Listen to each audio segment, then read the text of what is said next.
Entonces dígame, chicos, empezamos la clase. Todo en orden entonces.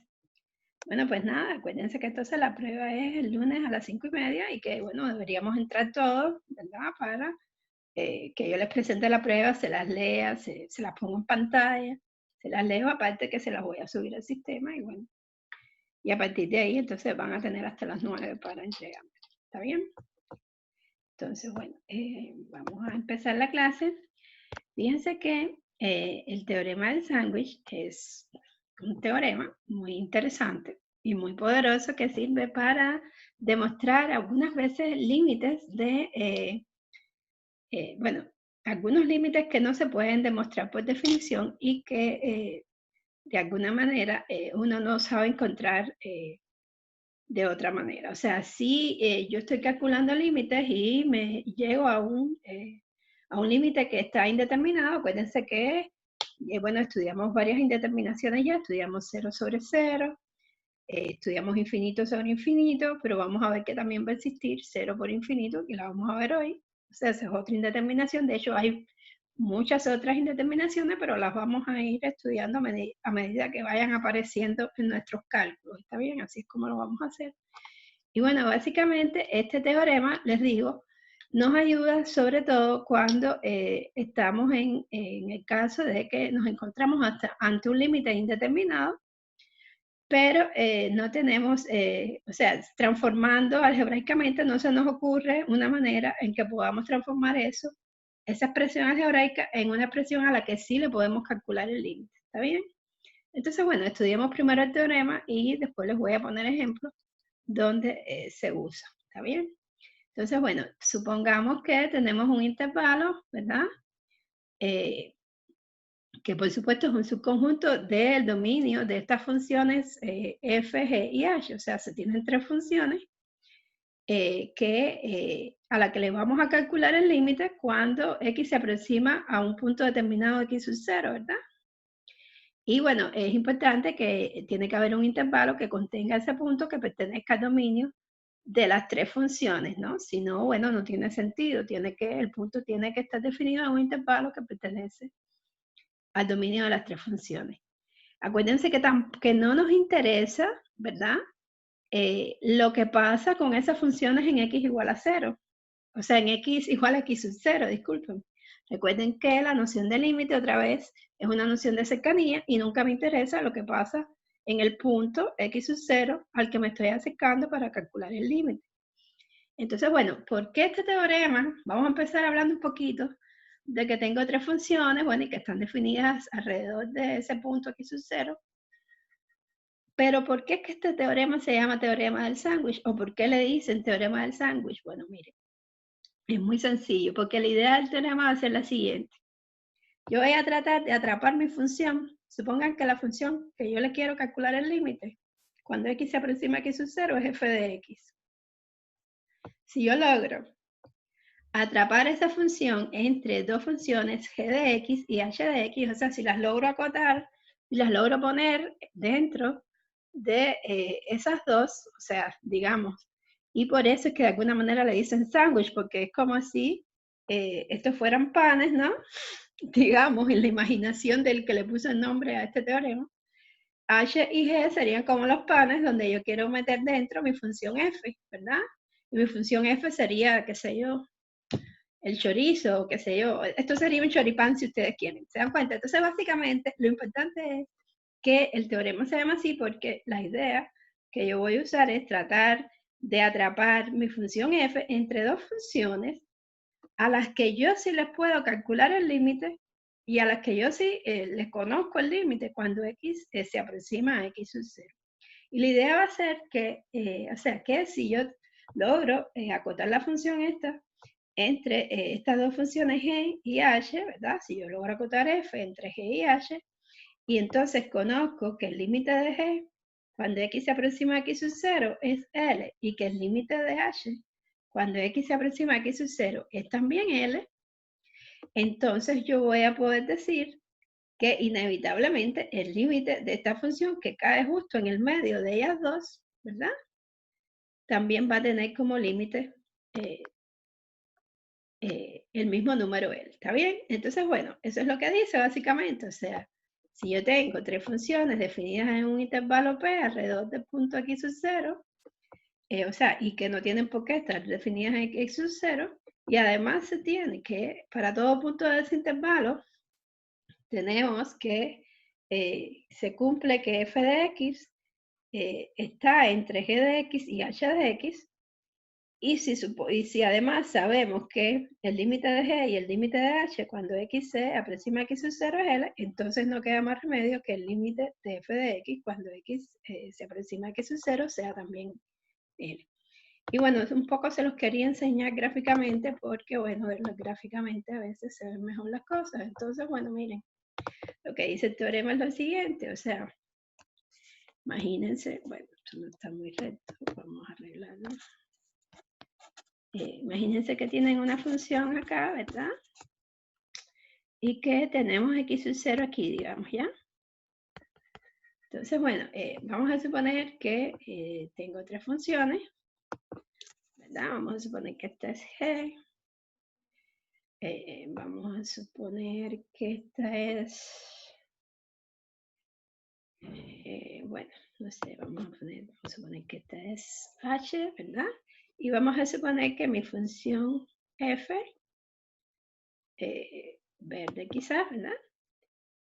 Sea como así, ¿ya? ¿Está bien? Entonces, miren, ¿qué es lo que me está diciendo este teorema? Lo que me está diciendo el teorema sencillamente es que si en x sub 0, ¿ya? Si en una vecindad de x sub 0, ¿ya? Acá. Yo tengo que mi función verde, bueno, no tengo que hacer el intervalo más chiquitico porque por mi dibujo no puede ser tan grande, ¿verdad?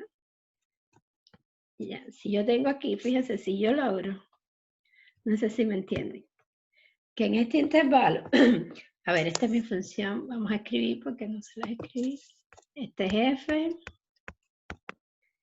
esta es g y esta es h. ¿Qué me está diciendo? Y esto es L, por supuesto. Yo estoy diciendo que si en un intervalo se quita de x sub 0, ¿ya? Yo tengo que mi función f cae entre h y g. O sea, entre g y h, ¿verdad? Fíjense que en todo este intervalo se va a cumplir que mi función verde va a estar atrapada entre la roja y la azul, ¿verdad? Bueno, si en ese intervalo que contiene a punto x sub 0 y que no tiene por qué, o sea, acuérdense que en x sub 0 puede pasar cualquier cosa, pero alrededor de x sub 0 se tiene que esta función está atrapada entre entre g y h. Entonces, si yo sé que el límite de g cuando x se aproxima a x sub 0 es L, y que el límite de h cuando x se aproxima a x sub 0 también es L, entonces no me va a quedar más remedio que el límite de f cuando x se aproxima a x sub 0 también sea L, porque es como si yo la obligara, la sujetara, ¿ven? Ahí entre ellas dos, en esa cercanía de punto x sub 0. Después ella puede tener cualquier comportamiento, pero cerquita de x sub 0 ella tiene que cumplir que ella está atrapada entre estas dos funciones acá y que, bueno, además, si el límite de estas dos funciones en las que la función está atrapada es L, pues entonces evidentemente no va a quedar más remedio que el límite de f también sea L. ¿Les quedó claro, verdad? Díganme, chicos. Sí, bueno, entonces ya podemos irnos acá y regresar a la presentación. Entonces, bueno, básicamente es eso, chicos. Eso es lo que dice el teorema. Ahora, ¿para qué nos sirven este teorema? Bueno, miren, este teorema tiene muchos nombres, pues si lo encuentran por ahí, pero bueno, es muy conocido como el teorema del sándwich en todas partes. Así que, por ejemplo, hay una serie de funciones. A ver, creo que no les enseñé. Espérense un momento que me fui, creo. No, ¿dónde están esas? Ahora no encuentro. Antes de demostrarles estos teoremas, o sea, ya, es importante, antes de que yo empiece a demostrarle algunos límites de funciones trigonométricas usando el teorema del sándwich. O sea, como ejemplo, quiero que vean que, bueno, en el caso de que estemos calculando límites de funciones trigonométricas, vamos a usar la misma técnica que habíamos usado hasta ahora. O sea, si x sub 0 pertenece al dominio de la función trigonométrica, claramente, como en el caso de las demás funciones, yo sencillamente evalúo para calcular el límite de esta función trigonométrica, cuando x se aproxima a x sub 0, yo evalúo en x sub 0, ¿está claro? Fíjense que además, si yo tengo la función seno o coseno, así simplemente, recuerden que el dominio de las funciones seno y coseno son todos los números reales. Así que cada vez que yo tenga el límite de seno de x, cuando x se aproxima a cualquier cosa, que sea un número finito, por supuesto, yo voy a poder decir que el límite de seno de x, cuando x se aproxima a x sub 0, va a ser seno de x sub 0. Y lo mismo va a suceder con la función coseno. Pero fíjense que para la función tangente y cotangente, y secante y cosecante, no va a ser así, porque recuerden que aquí, mira, aquí se los estoy recordando, por si acaso no lo recuerdan del semestre pasado, la tangente de x es seno dividido por coseno. Por tanto, todos los puntos del eje real donde el coseno de x se haga 0, ¿verdad? Van a ser valores de la x donde esta función no va a estar definida y por tanto esos valores no van a pertenecer al dominio de la función tangente, ¿está claro? ¿Quién se acuerda en qué puntos el coseno de x se hacía 0? No se acuerdan mucho. No, profe. 160, ¿o no? Mira, sí, bueno, hay varios, espérense. Yo tengo por aquí, a ver, creo que por aquí puede ser, sí. Yo voy a buscarles aquí algo, un material que yo tenga de otro curso, pero que igual les puede servir para, bueno, para refrescar un poco, ahora para que vean. Es un gráfico. Ay, no sé cuál es, debe ser este. Fíjense que yo tengo acá como... a ver. Bueno, ahí son todas las funciones trigonométricas, pero no sé si aquí, por ejemplo, tengo la función seno. Bueno, aquí este es el eje de las y, que bueno, está muy pegadito a la tablita esta de valores, pero bueno, se dan cuenta que, por ejemplo, el seno en 0 es 0, ¿verdad? En pi, en 2pi, en 3pi, ¿ya? El coseno es 0 ¿en dónde? En 90, en 270, ¿se acuerdan? Ahora Bueno, sí. ahora sí, bueno, miren, igual quizás le puedo subir esta, o sea, tienen, por ejemplo, la tangente, ¿ven? Bueno, ya les estoy dando la respuesta. El problema es que la tangente, como está definida como el seno dividido por el coseno, quiere decir que ella se indefine en todos los valores que hacen 0 el coseno. Y si ustedes se dan cuenta, son precisamente estos valores, pi medio, 3 pi medio, 5 pi medio, o sea, todos los números impares, ¿verdad? 2,1 por pi dividido entre 2, o sea, en pi medio, 3 pi medio, 5 pi medio, 7 pi medio, y en el eje del negativo lo mismo, menos pi medio, menos 3 pi medio. Entonces, bueno, la tangente va a tener todos estos números, ¿verdad? Donde sencillamente ella no va a tener límite. Fíjense que de hecho, si yo les pido calcular a ustedes gráficamente el límite de la tangente de x cuando x tiende a pi medio, ¿qué pasa? Por la derecha, si me aproximo a pi medio por la derecha, ¿a dónde se va la función? ¿Cuánto sería el límite? A medida que me voy ¿O no? menos infinito, ¿verdad? A medida que me aproximo a pi medio por la derecha, el gráfico de la función se va cada vez más hacia, bueno, va decreciendo, y si voy a buscar el valor en el eje de la y, quiere decir que me estoy acercando a menos infinito, ¿verdad? A medida que me acerco a pi medios por la derecha, me voy a menos infinito en el eje de la y. Y si me quiero aproximar a pi medios por la izquierda, ¿a dónde me voy en el eje de la y? Siguiendo el gráfico de la función.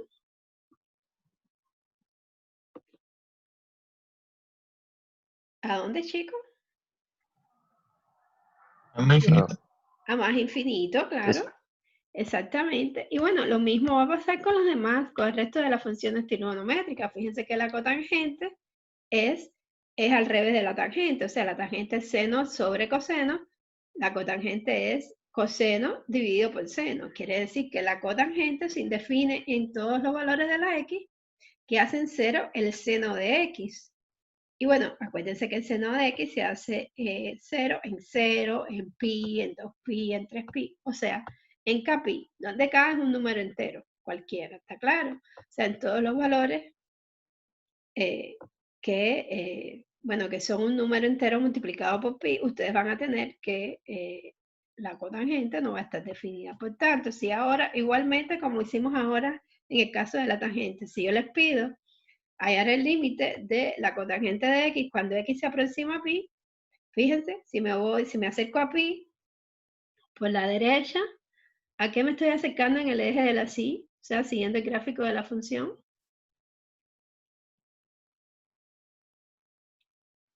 A más infinito. A más infinito. Y si me acerco a pi por la izquierda, buscando en el gráfico de la función, ¿a dónde me estoy acercando en el eje de la y? Menos infinito. A menos infinito, ¿está bien? Entonces, bueno, claro, todas estas cosas las tienen que tener en cuenta cuando ustedes estén estudiando los límites de funciones trigonométricas. Por ejemplo, tienen aquí la secante, que la secante se define como 1 sobre coseno.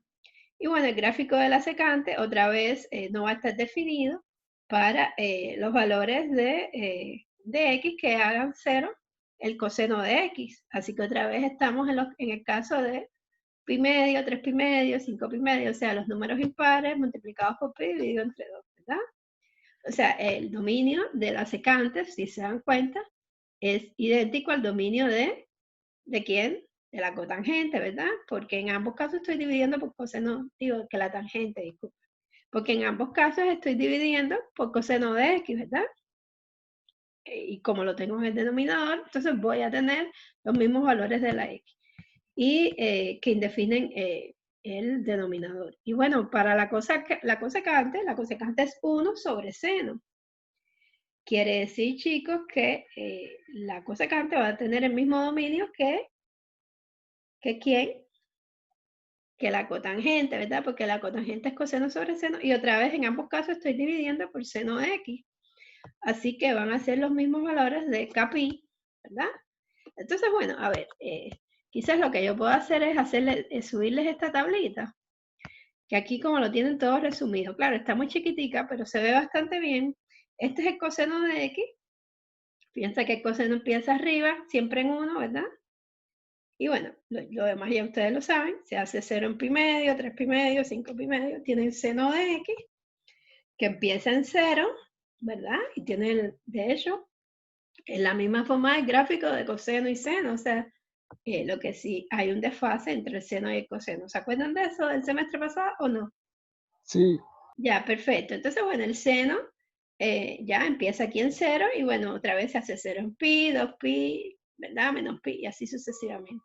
La tangente de x va a ser este tipo de gráfico que ya ven que no va a estar definida para todos los valores que son 2k más 1 dividido entre 2 por pi, o sea, donde k es un número entero. La secante, bueno, ya les dije, va a ser como la tangente en el sentido de que no va a estar definida para los mismos puntos, pero bueno, por supuesto tiene otra forma, ¿verdad? En este caso, bueno, la forma del gráfico es diferente, pero el dominio de la función tangente y secante es el mismo, igual que en el caso de la cotangente y la cosecante. Entonces yo les puedo subir este grafiquito así, que está un poco... Pero bueno, se ve bastante bien y se llevan una idea general, ¿verdad? Si quieren se lo subo por ahí en el sistema, ¿está bien? Y Sí, bueno, por favor. y ahí, bueno, tienen ese resumito, eso es básicamente lo que tienen que recordar, pero ahora fíjense que a la hora de calcular límites no vamos a hacer límites tan sencillos, ¿verdad? Van a ser más complejos, pero sin embargo, o sea, les muestro el gráfico porque estoy tratando de explicarles que En el caso de la tangente, la secante, la cosecante y la cotangente, cuando yo esté calculando el límite, yo voy a tener que ver si el punto, ¿verdad?, al que yo me estoy acercando para calcular ese límite es un punto que pertenece al dominio de la función, ¿ya? O sea, tengo que tener cuidado con estas 4 funciones. Ahora, si el punto pertenece al dominio de la función, no hay ningún problema. Voy a poder decir entonces otra vez que la tangente, que el límite de la tangente de x, cuando x se aproxima a x sub 0, va a ser tangente de x sub 0, lo mismo que para el resto de las funciones. ¿Está claro? Entonces, bueno, una cosa importante que, digamos, aquí les recuerdo las identidades trigonométricas más importantes que tienen que recordar. De hecho, esta de la tangente, yo la quitaría de ahí, digamos, no es tan importante. Pero bueno, la identidad trigonométrica fundamental sí es muy importante. O sea, que el seno al cuadrado más el coseno al cuadrado de x es 1, eso la vamos a usar muchas veces y es importante que lo recuerden. Por supuesto, también tienen que recordar que la tangente, la cotangente, la secante y la cosecante se pueden escribir siempre en función de seno y coseno, porque muchas veces también vamos a usar eso para el cálculo de límites. Y bueno, a veces estas dos no las usaremos tanto, pero realmente si ustedes se dan cuenta, el seno de 2x lo pueden sacar de esto, ¿verdad? O sea, si ustedes repiten x y x acá, no es necesario aprenderse esta fórmula porque les sale de saberse esta, ¿no? Así que yo diría que hasta aquí sería como las identidades que deberían recordar, hasta el seno, y de hecho el coseno también, o sea, el seno del ángulo suma y el ángulo resta, como aquí, y el coseno. ¿Se acuerdan cómo era la del coseno? ¿Se acuerdan o no? No. Bueno, es fácil, pero bueno, si quieren después se las escribo. Pero miren, es fácil porque la del seno es seno, coseno, ¿verdad? Y cuando es más aquí, es más acá, y cuando es menos aquí, es menos acá. Pero cuando es coseno, es cos menos, bueno, a ver, se los voy a escribir aquí ya de paso que estamos acá.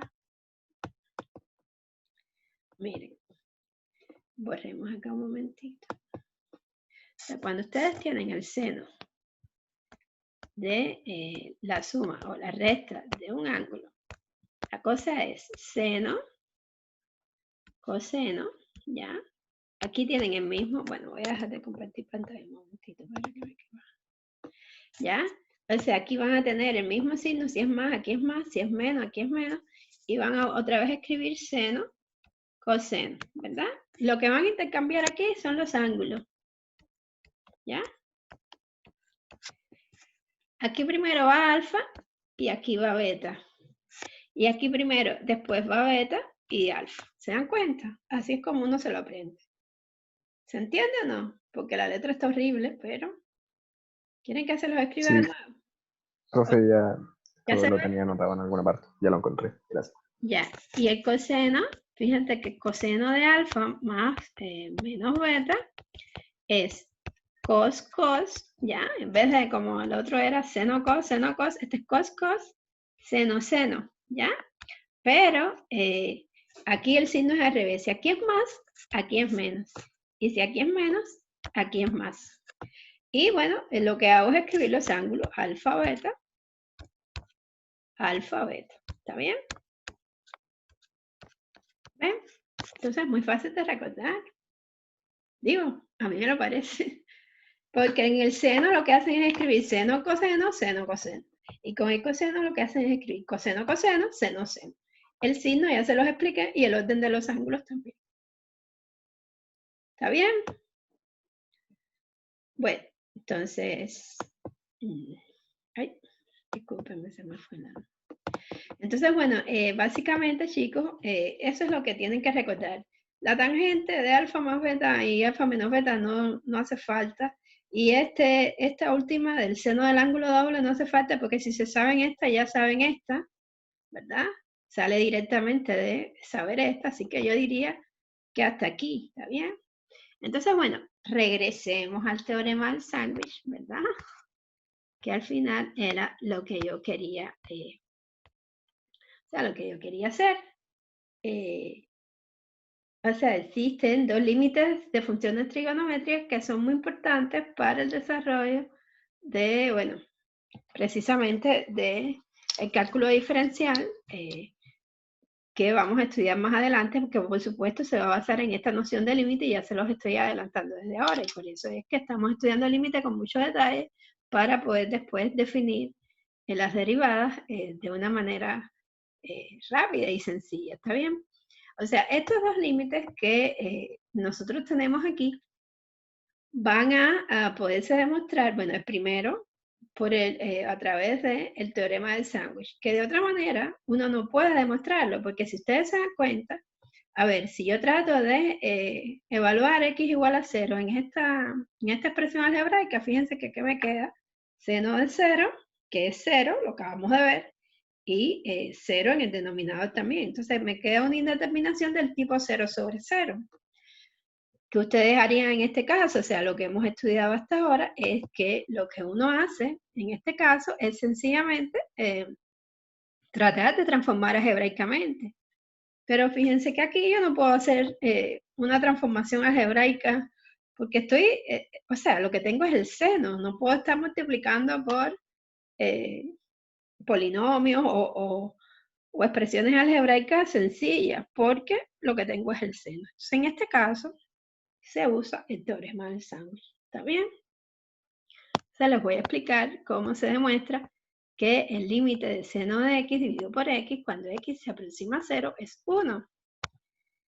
Y la manera en que se hace esto es precisamente usando el teorema del sándwich. ¿Ya? Pero bueno, tenemos que partir de este gráfico. O sea, acuérdense que, yo no sé si ustedes lo recuerdan, pero acuérdense que las funciones trigonométricas se definían en el círculo trigonométrico unitario. ¿Se acuerdan de eso? ¿Sí? Sí. Perfecto. Y que bueno, el seno de x se definía como el cateto opuesto entre la hipotenusa, pero que en este caso la hipotenusa, como era 1, porque es el radio del círculo, ¿verdad? Básicamente lo que uno tiene es que x es, bueno, es igual a este cateto opuesto que tenemos acá, PB, ¿verdad? De la misma manera, OB es el cateto adyacente a este ángulo. Y acuérdense que el coseno de un ángulo era cateto adyacente dividido entre la hipotenusa. Pero la hipotenusa otra vez aquí era 1, así que me quedaba básicamente que el coseno de este ángulo era igual a OE, que era igual al cateto adyacente. ¿Me siguen hasta ahora? Bueno, lo voy a volver a repetir. Es nada más para un poco introducirles en cómo es que vamos a operar. Fíjense que yo voy a partir, acuérdense que yo lo que quiero es encerrar, claro, esto, a ver, yo no pretendo que a ustedes se les hubiese ocurrido hacer esta demostración, esto es una demostración que por supuesto hizo un matemático en su época, y que bueno, en su época fue un gran descubrimiento, así que ahora yo no les estoy pidiendo que ustedes lo hagan, pero bueno, la idea es que aquí vamos a usar el teorema del sándwich y por supuesto yo voy a necesitar tener desigualdades, ¿verdad? Y cosas acotadas entre otras dos cosas para poder usar el teorema del sándwich. Pero claro, no es evidente que de esta desigualdad en cuanto a las áreas de estas figuras geométricas que yo les voy a explicar ahora, salga que el límite ese se puede demostrar a través del teorema del sándwich. Así que ustedes tranquilos, síganme y van a ver después cómo es que llegamos ahí. Lo que tenemos aquí... ¡Tuyo no! ¡Sale! ¡Tuyo sale del PC! ¡No! ¡Profe! Ana, tu micrófono. Perdón. Ya, está bien, no hay problema.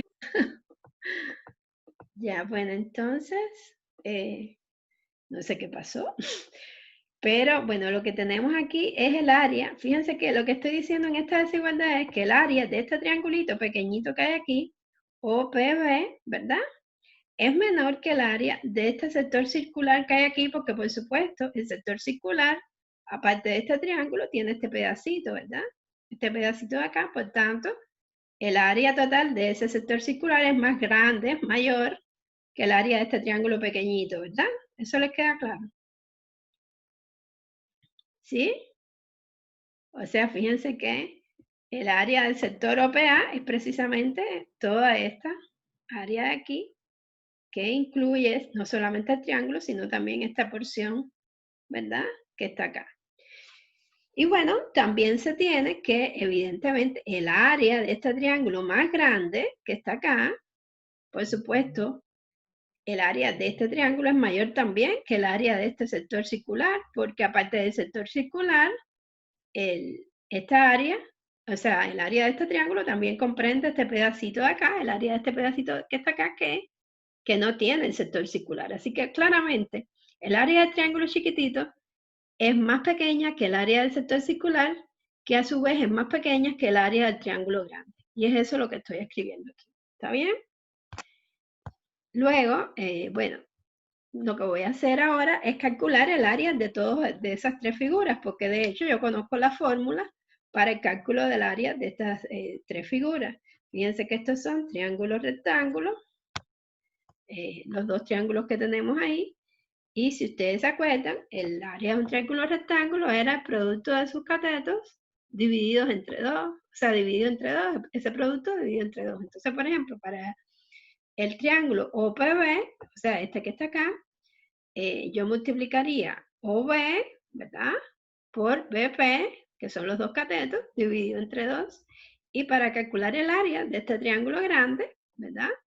Del triángulo OCA, ¿yo qué hago? Multiplico OA, que es este cateto, uno de sus catetos, por AC, que es el otro cateto, dividido entre 2. ¿Está claro? Entonces, bueno, yo tengo esa fórmula, pero además yo conozco que el área del sector circular se calcula como el radio al cuadrado, ¿verdad? Del círculo, por el ángulo que define el sector circular, que en este caso para mí es X, dividido entre 2, ¿verdad? Y ahora, bueno, una vez que ya puse todas las fórmulas, que son estas tres que están acá, entonces me voy a dedicar a ver quién es cada uno de estos, o sea, identificar cada uno de estos segmentos, ¿verdad? Entonces, OB, ya yo les expliqué que OB es el cateto adyacente de este ángulo y que en este caso el coseno de X sería OB dividido entre 1. Quiere decir que el coseno de X es OB. Así que en el lugar de OB escribo coseno de X. Además tengo que BP es el cateto opuesto a este ángulo que está aquí. Así que yo sé que el seno de X es BP dividido entre la hipotenusa, que es 1. O sea, me queda entonces que el seno de X es lo mismo que BP. Por tanto, yo sé que BP es igual a seno de X. ¿Está claro? Ya. Y bueno, simplemente dejo el 2 ahí porque estaba todo el tiempo. Ahora voy aquí al área del sector circular. El radio, yo sé que en este caso es 1, ¿verdad? Así que es 1 al cuadrado por el ángulo que es X dividido entre 2, ese se queda así. Y ahora, para hallar el área del triángulo grande, OAC, o OCA, como quieran, fíjense que otra vez tengo que identificar quién es OA, pero OA es el radio de esa circunferencia, así que, bueno, es 1. Y ustedes no sé si recuerdan que esta longitud aquí es tangente de X. Pero en el caso que no se acuerden, eso se saca por semejanza. ¿Se acuerdan cómo se hacía esto? ¿Ustedes no estudiaron que en el círculo trigonométrico esta longitud acá era tangente de X o sí? ¿Lo estudiaron o no? Poco, Poquito. Bueno, a ver, yo se los puedo deducir, a ver, no es difícil, miren. A ver, si yo estoy aquí, vamos a hacer, es por semejanza que se hace, ¿ya? Vamos a hacerlo. Vamos a hacerlo para que vean cómo es. O sea, si yo tengo, acuérdense que tengo el triángulo grande. Bueno, esto no está muy bonito, pero más o menos. Y el triángulo chiquito, ¿verdad? Este es X, mi ángulo, ¿ya? Y yo quiero descubrir cuánto es esto. Y sé que esto de aquí es 1, ¿verdad? Y sé que esta longitud de aquí, ¿qué cosa es? El cateto opuesto que ya dijimos que es seno de X. ¿Sí? Esto es igual al seno de X. Y esto de aquí, o sea, desde aquí hasta aquí, ¿no? Es el coseno de X. ¿Lo ven o no? Si quieren le ponemos las mismas letras que tienen. Esto es O, esto es A, esto es C, esto es B, creo, y esto es P, puede ser. Por semejanza de triángulo, chicos, el triángulo grande es semejante al triángulo chiquitito, ¿sí o no? ¿Cómo es la semejanza de triángulo aquí? Fíjense. OB es AOA, ¿verdad? Como BP es AAC, ¿sí o no? Estoy usando la relación de proporcionalidad entre los lados homólogos de los triángulos semejantes, ¿ya? El lado acostadito del triángulo chiquitico es al lado acostado del triángulo grande, como el lado vertical del triángulo chiquito es al lado vertical del triángulo grande. ¿Ya lo ven? ¿Se acuerdan del teorema de Tales del colegio? Pero Ya, perfecto. Esto es 1, o A es 1 porque ya yo lo sé. O B es coseno de X, o sea, porque coseno de X dividido entre 1. BP a su vez, yo sé que es seno de X, ya lo dijimos. Y AC es el que estoy buscando, ¿verdad? Fíjense que entonces, ¿qué me queda? Que AC es igual al seno de X dividido por el coseno de X. ¿Sí o no? Y eso es tangente de X. ¿Ya ven? ¿Queda claro, verdad? Chicos, ¿sí? ¿No? Bueno, no me responden, espero que sí me entiendan. Esto no tiene nada, es un ejercicio de colegio. Profe, ¿Sí? la verdad que no entendí eso. ¿Qué no entendiste? La semejanza. Sí. Ya, cuando tú tienes el teorema de Tales, el teorema de Tales dice lo siguiente. A ver, lo demás lo entendiste porque voy a borrar. O sea, Los demás sí. ya, perfecto, voy a borrar entonces. Mira, cuando tú tienes dos triángulos semejantes, la semejanza se puede obtener de muchas maneras. Puedes tener dos ángulos iguales, que ese es un criterio de semejanza, que es AA, ¿verdad? Está otro criterio de semejanza, que es lado, ángulo, lado, que es LAL, y está el criterio de semejanza, que es LLL. Este triángulo, estos dos triángulos son semejantes porque, mira, tienen un ángulo en común y además son triángulos rectángulos ambos. Quiere decir que tienen dos lados, dos ángulos iguales. Este, que es común a los dos, por tanto es igual, y este, que es de 90 grados en los dos. O sea, estos dos triángulos son semejantes por el criterio ángulo-ángulo, AA, ¿ya? Esto es del colegio. Estoy como recordándote porque por lo general del colegio uno se acuerda de eso, AA, LAL, LLL. No sé si te suena, pero ¿te suena? Sí. Ya, perfecto. Bueno, por eso es que ellos son semejantes. Ahora, cuando tú tienes dos triángulos semejantes, como estos, que están aquí, ¿ya? Por el teorema de Tales, Tales es un matemático de la antigüedad del siglo VII antes de Cristo, una cosa así, que demostró que cuando uno tenía dos triángulos semejantes, había una relación de proporcionalidad entre sus lados, entre todos los lados de los dos triángulos. Entonces, bueno, voy a poner letras porque igual necesito letras, ¿verdad? Para poder decirte quiénes son aquí mis lados. Entonces, claro, ¿cuáles son los lados del triángulo chiquitico? OP, OB y BP. ¿No es así? Son estos tres laditos que están acá. ¿Y cuáles son los lados del triángulo grande? OA, AC y OC. ¿Sí? Sí. Ya, ahora se hace una relación de proporcionalidad entre los lados homólogos. Homólogos quiere decir que sean los mismos, ¿no? En cada. Entonces, por eso yo te decía, los acostados son un mismo tipo de lado.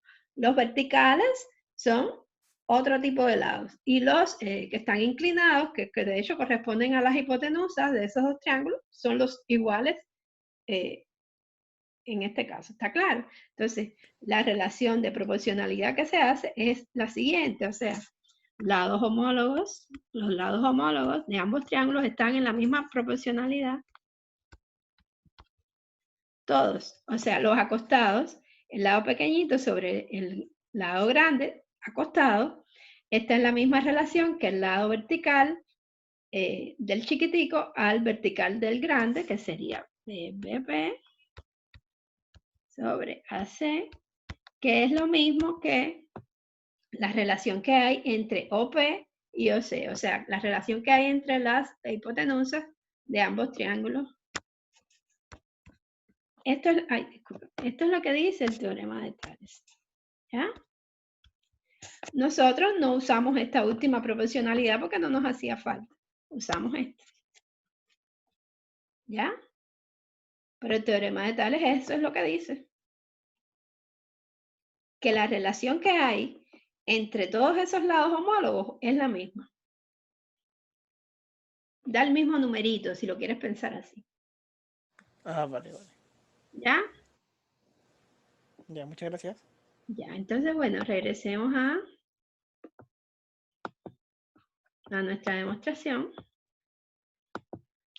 Y bueno, básicamente, chicos, ya llegué aquí. O sea, logré escribir todo esto. Esto es tangente de X, porque aquí fue donde nos tuvimos que parar, porque ustedes no sabían qué era tangente de X, pero ahora ya lo saben. O sea, esto es 1 por tangente de X dividido entre 2, y eso es lo que me queda aquí. Así que al final yo llego a esta desigualdad. ¿Se dan cuenta? O sea, después que sustituyo la fórmula para cada una de esas áreas y la sustituyo por los elementos que yo tengo aquí en función de las funciones trigonométricas, pues llego a esto. Y ahora el próximo paso sencillamente es empezar a usar el teorema del sándwich. Lo primero que hago es, por supuesto, bueno, multiplicar por 2 toda la desigualdad para quitarme ese 2 de arriba. ¿Se dan cuenta?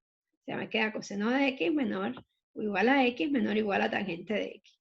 Y la idea, chicos, es que yo voy a tratar de construir en el centro de esta desigualdad la función a la que yo le quiero calcular el límite, que es seno de X dividido por X. ¿Se dan cuenta? Acuérdense que yo lo que quiero probar es que el límite, cuando X se aproxima a 0, de seno de X dividido por X me da 1.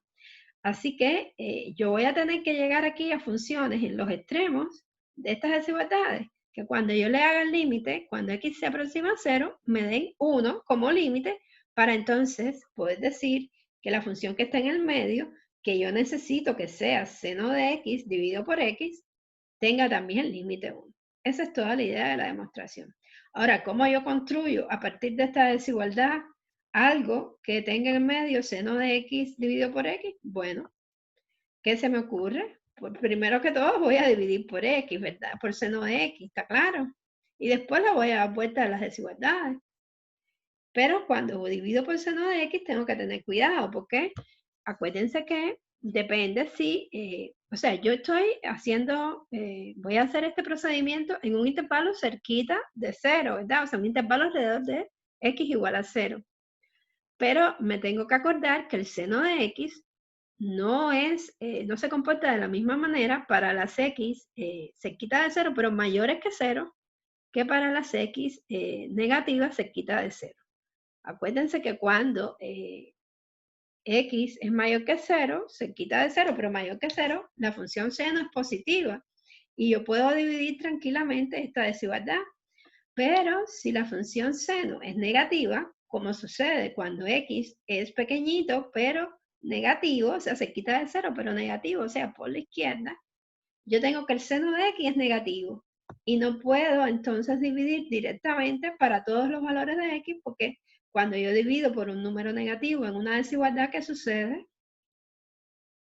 ¿Qué le pasa a las desigualdades? Chicos, cuando yo divido por un número negativo en una desigualdad, ¿qué pasa?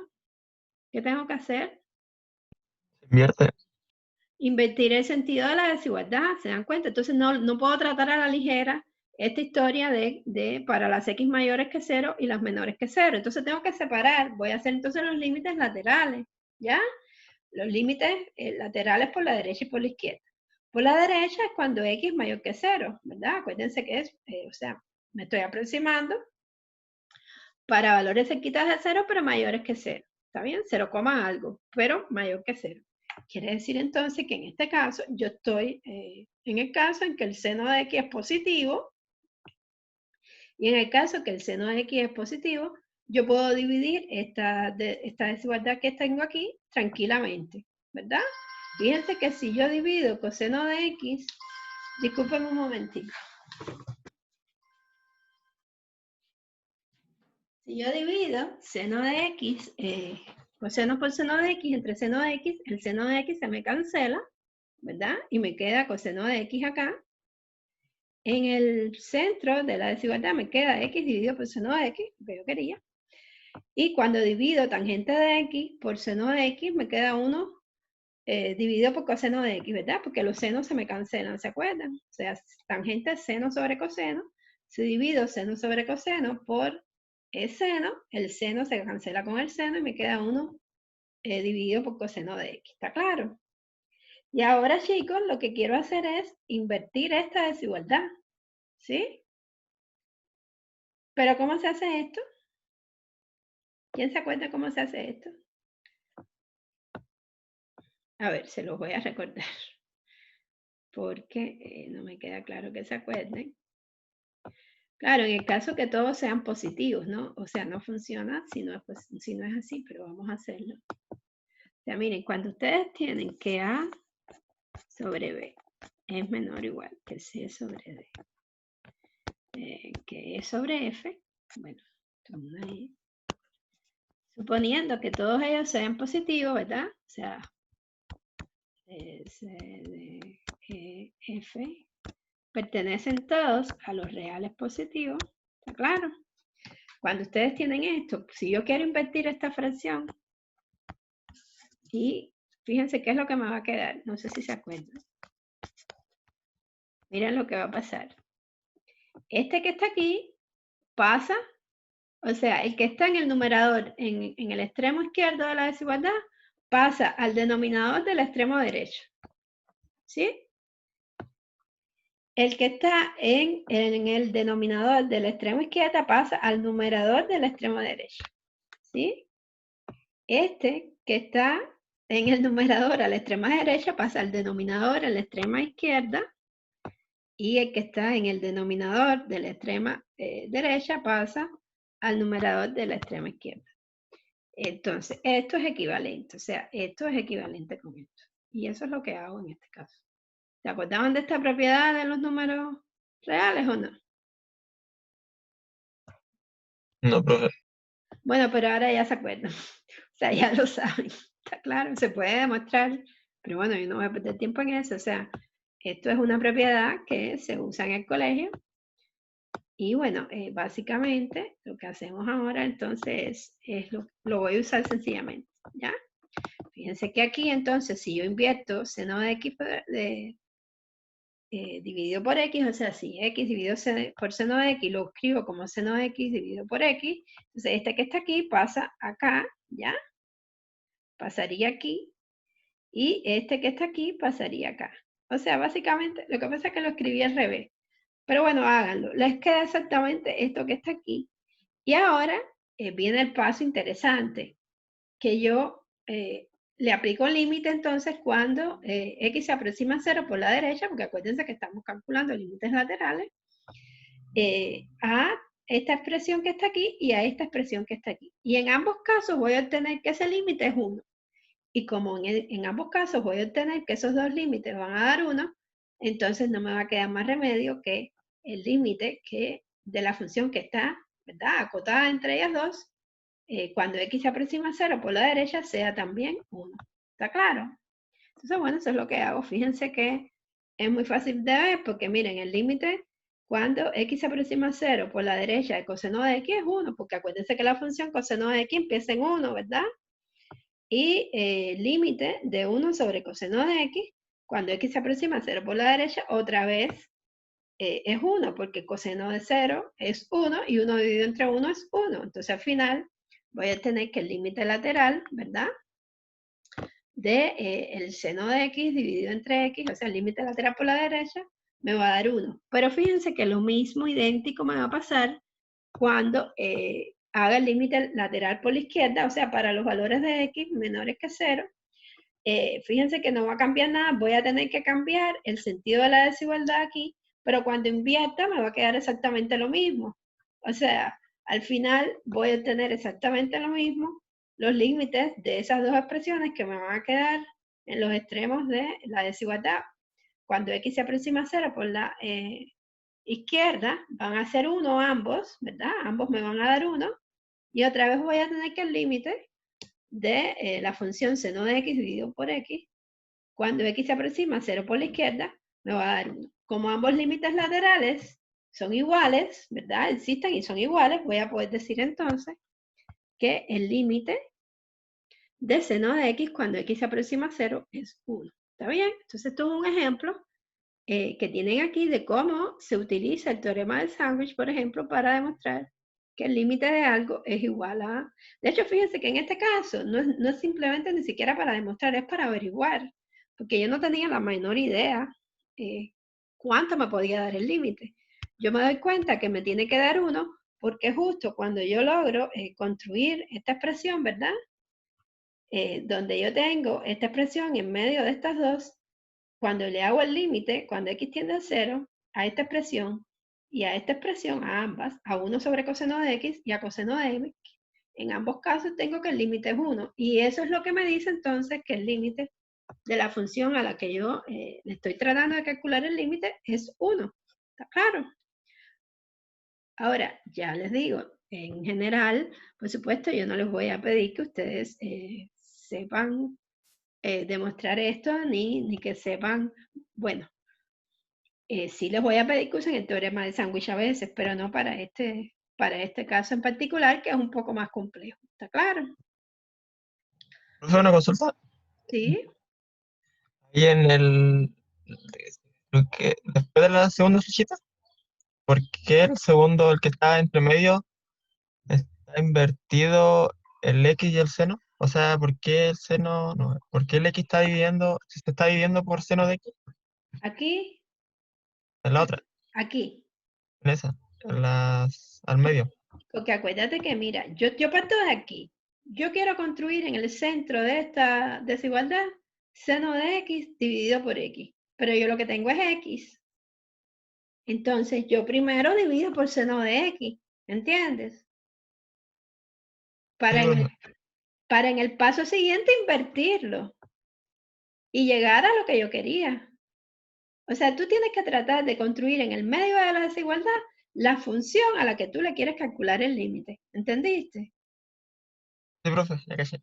Es eso. O sea, tienes que hacerlo de manera que la puedas construir. Si yo partí de X, que es lo único que tengo, porque fue lo único que se le ocurrió a matemáticos que demostró este límite, ¿verdad?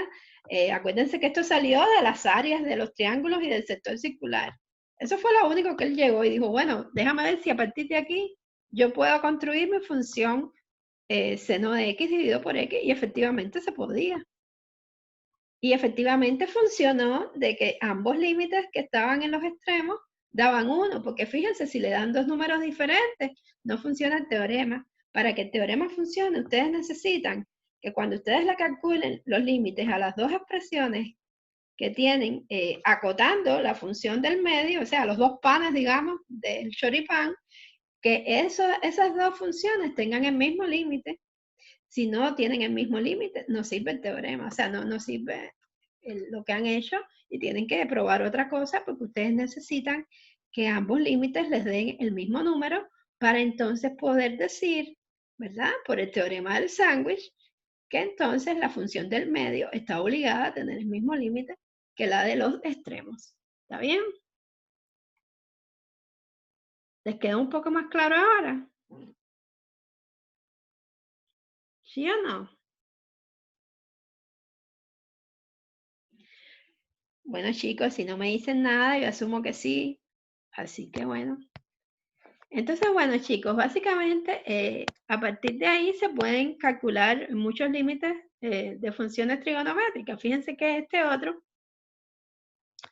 que es muy importante y que también vamos a probar, en este caso no es necesario usar el teorema de Sandwich. Fíjense que yo, cuando quiero tratar de probar este límite, o sea, antes de saber que me da 1, si yo trato de calcularlo simplemente reemplazando el valor de x igual a 0 en la expresión, obtengo 1 menos coseno de 0 dividido por 0.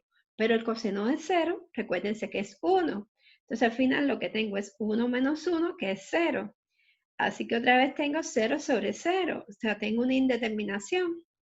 Y en este caso, miren lo que voy a hacer, o sea, en este caso voy a multiplicar, o sea, voy a tratar de transformar algebraicamente y no lo voy a hacer por el teorema del sándwich, aunque tal vez pudiera, ¿verdad? Pero voy a usar otra técnica, o sea, aquí se me ocurre que puedo multiplicar por 1 más coseno, o sea, tengo la diferencia, multiplico por la suma y obtengo una suma por diferencia, para entonces poder decir que esto es una diferencia de cuadrado, 1 menos coseno cuadrado, pero porque tengo en mente que yo sé por la identidad trigonométrica fundamental que 1 menos coseno cuadrado me da seno cuadrado de x, ¿se dan cuenta? ¿Se acuerdan? Seno cuadrado más coseno cuadrado de x es igual a 1. Por tanto, 1 menos coseno cuadrado me da seno al cuadrado de x. ¿Me siguen o no? Con la identidad trigonométrica fundamental. Profe, ¿Sí? Ya, bueno, entonces, claro, ¿qué pasa? Ya, esa es la idea que tengo en la cabeza, pero bueno, acuérdense que si yo multiplico en el numerador por 1 más coseno de x, tengo que multiplicar también en el denominador por la misma expresión porque no puedo alterar la expresión con la que estoy trabajando, ¿verdad? Y de esta manera no estoy alterando nada porque estoy multiplicando por 1, ¿verdad? Es un truco bien hecho, no hay nada ilegal matemáticamente, estoy multiplicando por 1, así que multiplico entonces, o sea, ese 1 lo construyo como 1 más coseno de x dividido por 1 más coseno de x.